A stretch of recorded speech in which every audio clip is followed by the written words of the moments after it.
ये कहानी एक घर से शुरू होती है जिसमें विल और कैट नाम के पति पत्नी रहते थे। आज इनके घर कुछ मेहमान आने वाले थे क्योंकि आज इनके घर डिनर पार्टी थी। इस पार्टी में विल के ऑफिस से एक आदमी और कैट के ऑफिस से एक लड़की आने वाली थी। इन दोनों ने अपने खास पड़ोसियों को भी बुलाया था जो इनके घर के सामने रहते थे। कैट मेहमानों के लिए फिश बना रही थी क्योंकि विल का मानना था कि उसकी बीवी से बेहतर फिश कोई नहीं बना सकता। थोड़ी ही देर बाद घर की डोरबेल बजती है और विल जाकर दरवाजा खोलता है। विल के सामने गिना और जॉय खड़े थे। ये दोनों विल और कैट के पड़ोसी थे और तभी कैट भी आगे आकर इनका स्वागत करती है। अब गिना और जॉय विल के घर में आ जाते हैं और सभी लोग एक दूसरे का हालचाल पूछने लगते हैं। इसी बीच विल गिना और जॉय से कहता है, मेरे ऑफिस का दोस्त चार्ली आने वाला है और कैट के ऑफिस से मैंडी भी बस यहाँ पहुँचने ही वाली है। उनके आने के बाद हम डिनर शुरू करेंगे। कुछ देर बाद विल के ऑफिस का दोस्त चार्ली आ जाता है जिसका चेहरा काफी डरावना था। चार्ली को देखकर विल जल्दी जल्दी कैट को बुलाता है मगर वो चार्ली से ऐसे मिलती है जैसे वो कोई आम चेहरे वाला आदमी हो।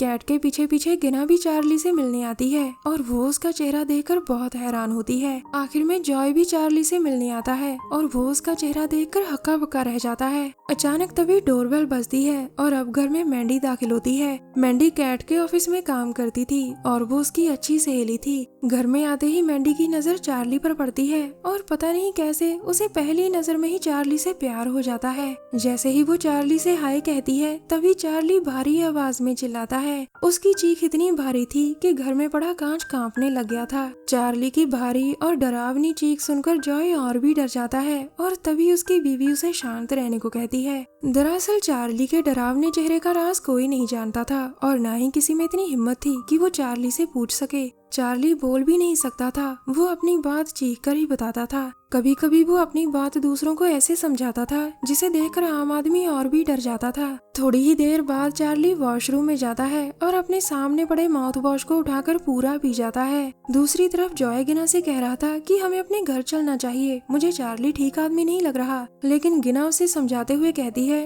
अगर हम इस तरह बीच में पार्टी छोड़कर चले गए तो विल और कैट को बहुत बुरा लगेगा। तभी विल उन दोनों को डिनर के लिए बैठने को कहता है और उनके बैठने के बाद चार्ली भी आकर बैठ जाता है। चार्ली बिल्कुल जॉय के पास बैठा था जिसके कारण जॉय और भी डर जाता है। अब विल और कैट सभी से कहते हैं कि जब तक चार्ली खाना खाएगा तब तक हमें अपनी आंखें बंद करनी होंगी। उनकी बात मानकर सभी अपनी आंखें बंद कर लेते हैं और तभी चार्ली अपने खाने को जानवरों की तरह खाने लगता है। इसी दौरान जॉय अपनी आंखें खोलकर चार्ली को देखने लगता है और चार्ली के खाने का तरीका देखकर उसे वॉमिट आ जाती है। अब कैट जॉय से कहती है, मैंने सभी से आंखें बंद रखने को कहा था। ये सुनकर जॉय उसे माफी मांगता है लेकिन शायद चार्ली को जॉय की बात अच्छी नहीं लगी थी। कुछ ही देर में सभी ने डिनर कर लिया था। जॉय वाइन पी रहा था लेकिन उसका ध्यान बार बार चार्ली पर ही जा रहा था। चार्ली और मैंडी को साथ देखकर वो बार बार एक ही बात सोच रहा था कि इस लड़की को चार्ली से डर क्यों नहीं लग रहा। थोड़ी ही देर बाद सभी प्लास्टिक बैग से गेम खेलने लगते हैं।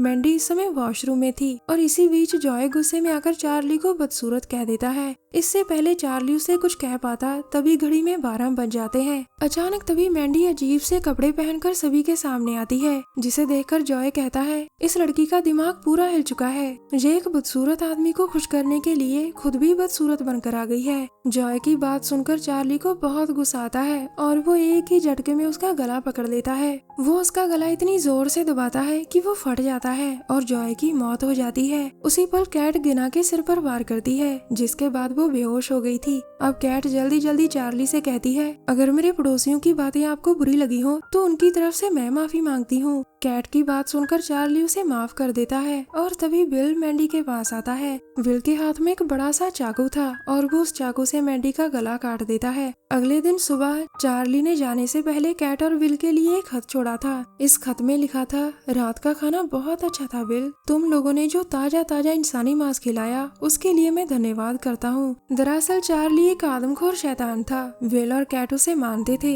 या कह लीजिए कि वो शैतान को पूजते थे। वो शैतान को खुश करने के लिए कभी कभी अपने घर डिनर पार्टी रखते थे ताकि शैतान मौका देखकर दूसरे इंसानों को मारकर उन्हें खा सके।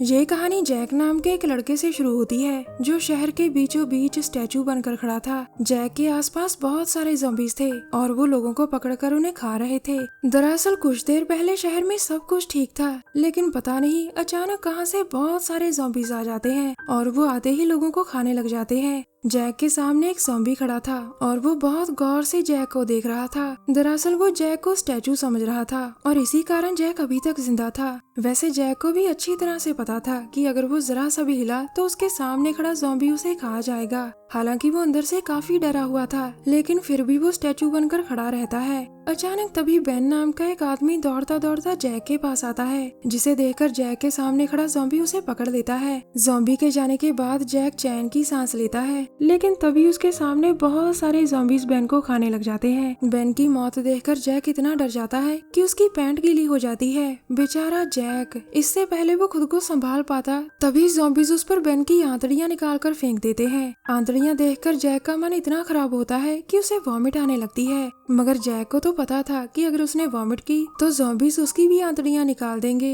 जैक किसी तरह अपनी वॉमिट रोक लेता है और ज़ॉम्बीज के हाथों मरने से बच जाता है। अब जैक की नजर अपने दोस्त की लाश पर पड़ती है, जो उसके पास ही क्लाउन बनकर लोगों को हंसाता था। थोड़ी ही देर पहले उसे भी ज़ॉम्बीज ने पकड़ लिया था और वो उसे भी खा गए थे। अब जैक का ध्यान अपने दूसरे दोस्त मैट की तरफ जाता है, जिसके हाथ में ट्रॉली थी। मैट भी जैक की तरह स्टैचू बनकर खड़ता है और इस वक्त भी वो स्टैचू बनकर ही खड़ा था ताकि ज़ॉम्बीज से बच सके। इसी दौरान दो ज़ॉम्बीज मैट के पास आते हैं, जिनके हाथ में कटा हुआ सिर था। वो जैसे ही सिर को खाने लगते हैं तभी वो उनके हाथ से छूटकर मैट की ट्रॉली में गिर जाता है। अब मैट के सामने कटा हुआ सिर था और उसे देखकर वो वॉमिट कर देता है। बस यही गलती मैट की आखिरी गलती थी और तभी उसे ज़ॉम्बीज पकड़कर खाने लग जाते हैं। जैक देखता है कि सभी ज़ॉम्बीज का ध्यान मैट की तरफ है, जिसके बाद वो भागने का फैसला करता है। वो जैसे ही भागने लगता है तभी नीचे गिरने से उसके पैर में चोट लग जाती है। अब जैक जख्मी पैर के साथ धीरे धीरे आगे बढ़ रहा था और उसके पीछे भी कई ज़ॉम्बीज लग जाते हैं। वैसे जैक की किस्मत अच्छी थी कि ज़ॉम्बीज ज्यादा तेज नहीं दौड़ सकते थे।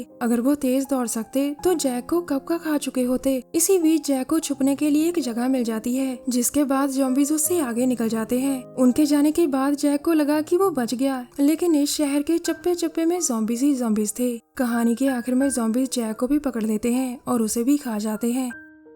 ये कहानी एक बड़े से घर से शुरू होती है, जिसमें इस समय कार्ला नाम की औरत चुपचाप खड़ी थी। कार्ला काफी उदास लग रही थी और वो काफी देर से खड़ी कुछ सोच रही थी। कार्ला का एक 10 साल का बेटा था और उसका नाम जॉय था। अपने बेटे के बारे में सोचकर वो कुछ गिफ्ट उठाती है और फिर उन्हें पैक करने लग जाती है। वो ये गिफ्ट अपने बेटे के लिए पैक कर रही थी क्योंकि वो अपने बेटे से बहुत प्यार करती थी। हालांकि गिफ्ट पैक करते समय भी वो कुछ न कुछ सोच ही रही थी और फिर पता नहीं उसे क्या होता है, वो एक चाकू उठाकर एक गिफ्ट को मारने लग जाती है। यकीनन कार्ला इस समय बहुत उदास और बेबस थी और उसे अपनी बेबसी पर बहुत गुस्सा आ रहा था। कुछ देर बाद कार्ला फिर से गिफ्ट को पैक करने लग जाती है, लेकिन वो अभी भी बहुत उदास थी। अचानक उसे ऊपर के कमरे से कोई चीख सुनाई देती है, जिसके बाद वो सीढ़ियों के पास जाकर ऊपर देखने लग जाती है। अब कार्ला का दिल तो कर रहा था कि वो ऊपर जाकर कमरे में देखे कि क्या हुआ है, लेकिन तभी घर की डोरबेल बजती है। कार्ला जैसे ही दरवाजा खोलती है तो उसके सामने एक नकाबपोश लड़की खड़ी थी। इससे पहले कार्ला उसका नाम पूछ पाती, वो लड़की कार्ला पर 2 बड़े बड़े चाकुओं से वार कर देती है। उसके वार इतने जोरदार थे कि कार्ला बुरी तरह से जख्मी हो गई थी। अब नकाबपोश लड़की उसके घर में घुस चुकी थी, जिसे देखकर कार्ला पूछती है, तुम कौन हो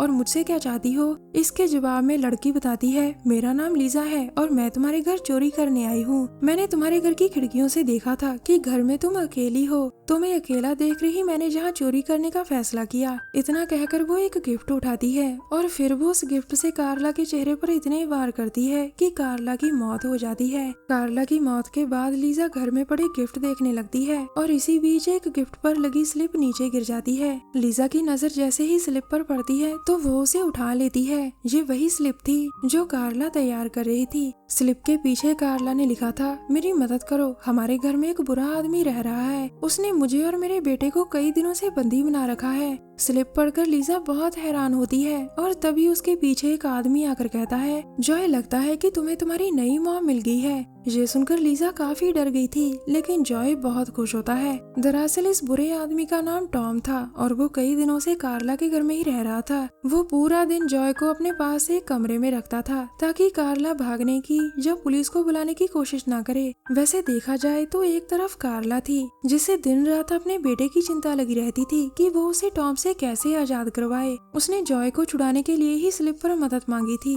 और दूसरी तरफ उसका बेटा जॉय था, जिसे टॉम ने कुछ ही दिनों में इतना बदल दिया था कि उसे अपनी मॉम की मौत पर जरा सा भी गम नहीं होता। कहानी के आखिर में टॉम लीजा को बंदी बना लेता है और जॉय उसे अपनी नई मॉम समझने लग जाता है। हमारी वीडियो देखने के लिए धन्यवाद। प्लीज हमारे चैनल को जरूर सब्सक्राइब करें। मिलते हैं अगली वीडियो में, तब तक के लिए नमस्कार।